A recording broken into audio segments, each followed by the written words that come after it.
விவாஸ், உங்கள் பர்வின் கிச்சனில் இன்னைக்கு புடலங்காய் கூட்டு பற்றி நம்ம பார்க்க போகிறோம். தேவையான பொருட்கள் எடுத்து வைத்துக்கொள்ளுங்க. புடலங்காய் 2, வெங்காயம், பச்சை மிளகாய், கருவேப்பிள்ளை, தேவையான அளவு உப்பு, தேவையான அளவு எண்ணெய், கடலைப்பருப்பு, கடுகுளுத்தம்பருப்பு, தேங்காய். வாங்க செய்யலாம், பார்க்கலாம் எப்படி செய்யலான்னு. இதுக்கு தேவையான பொருட்கள் நான் அனைத்தும் உங்களுக்கு காட்டிட்டேன். அது போக இந்த கடலைப்பருப்பை 2 மணி நேரம் ஊற வைத்து கொள்ளுங்க. எப்படி செய்யலாங்கிறத பார்க்கலாம் வாங்க. இந்த புடலங்காவை கட் பண்ணி வச்சுருக்கோம், நல்ல பீஸாக கட் பண்ணி வச்சுருக்கோம்.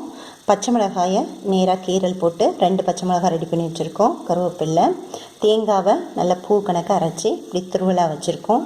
வெங்காயத்தை கட் பண்ணி வச்சுக்கிட்டோம். எண்ணெய், தேவையான அளவு உப்பு, ஊற வைத்த கடலை பருப்பு, 2 மணி நேரம் ஊற வைத்த கடலை.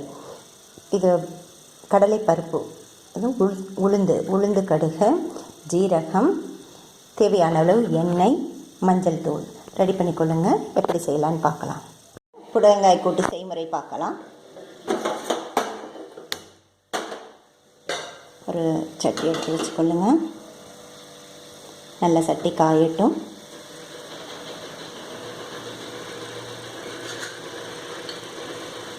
தேவையான அளவு எண்ணெய் ஊற்றிக்கொள்ளுங்க. நான் இந்த ஒரு பவுலுக்கு ஒரு பவுல் ஊற்றிருக்கேன்.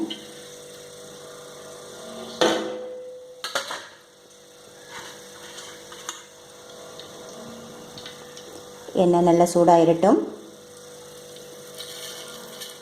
கடுகு உளுத்தம்பருப்பு போட்டுக்கொள்ளுங்க.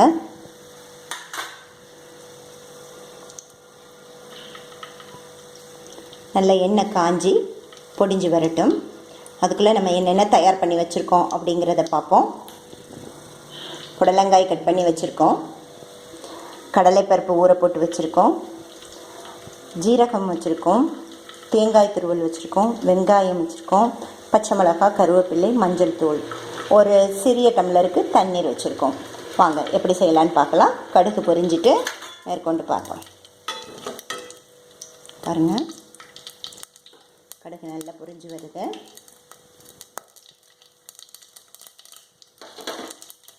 அதோட கீறி வச்சுருக்க பச்சை மிளகாய்களை அதில் போட்டுறணும்.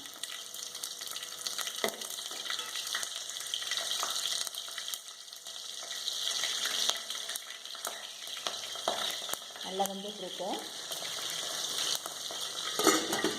பச்சை மிளகாய் போட்டிங்கன்னா அது கொஞ்சம் எடுத்து தெரிக்கும், தப்புன்னு தெரிக்கும். கொஞ்சம் மூடி போட்டுக்கொள்ளுங்க.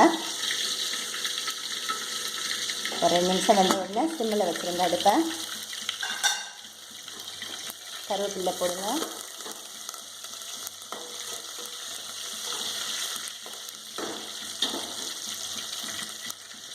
நல்லா பொரிஞ்சு வருது.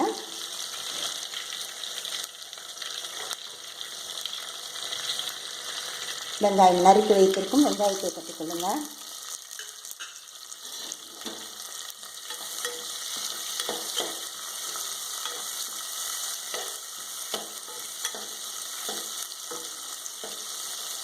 வெங்காயம் கொஞ்சம் வதங்கட்டும்.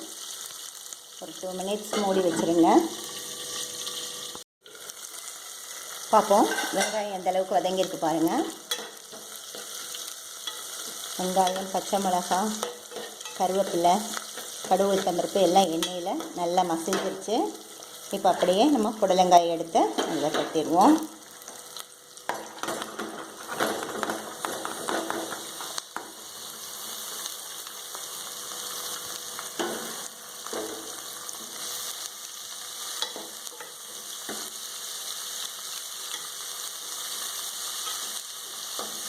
இப்போ ஒரு 2 நிமிஷம் அப்படியே மூடி வச்சுருங்க.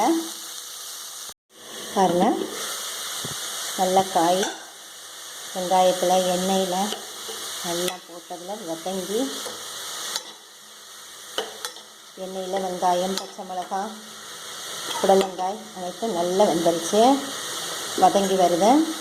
இப்போ இது கூட நம்ம கடலைப்பருப்பு 2 மணி நேரம் ஊற வச்சுருக்கோம் இல்லையா, அதை இதோட போட்டுருங்க.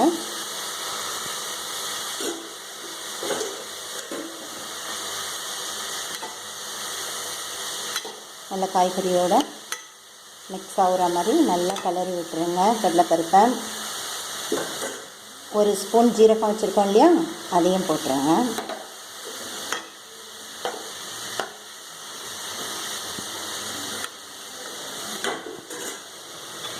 தேவையான அளவு உப்புத்தூள் போட்டுக்கொள்ளுங்க.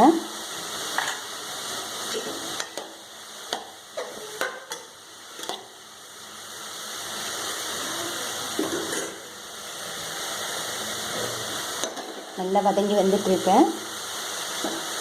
ஒரு அரை ஸ்பூன் மஞ்சள் தூள் சேர்த்துக்கொள்ளுங்க.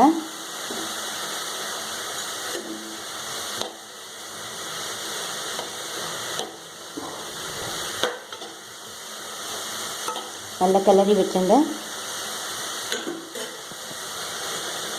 ஒரு சிறிய டம்ளருக்கு ஒரு அரை டம்ளர் தண்ணி எடுத்து ஊற்றிடுங்க.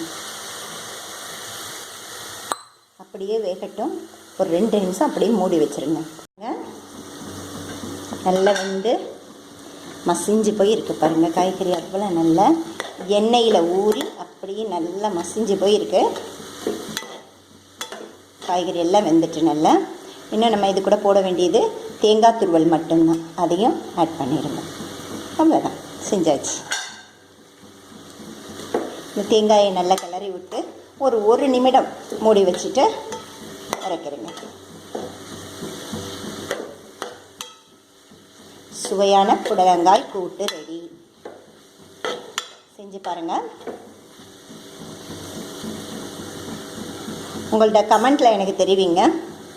நீங்கள் செஞ்சீங்களா, இது நல்லா இருக்குதா அப்படிங்கிறத உங்கள் கமெண்டில் எனக்கு தெரிவிங்க. சாம்பாரோட பால் கறியோட இதெல்லாம் வச்சுக்கிட்டு தொட்டுக்கிட்டு சாப்பிட்றதுக்கு ரொம்ப சுவையாக இருக்கும் இந்த புடலங்காய் கூட்டு. பாருங்கள், செஞ்சு பாருங்கள். லைக் பண்ணுங்கள், ஷேர் பண்ணுங்கள், கமெண்ட் பண்ணுங்கள். பர்வீன் கிச்சன் சேனலுக்கு மறக்காமல் சப்ஸ்கிரைப் பண்ணுங்கள். தேங்க்யூ ஃபார் வாட்சிங்.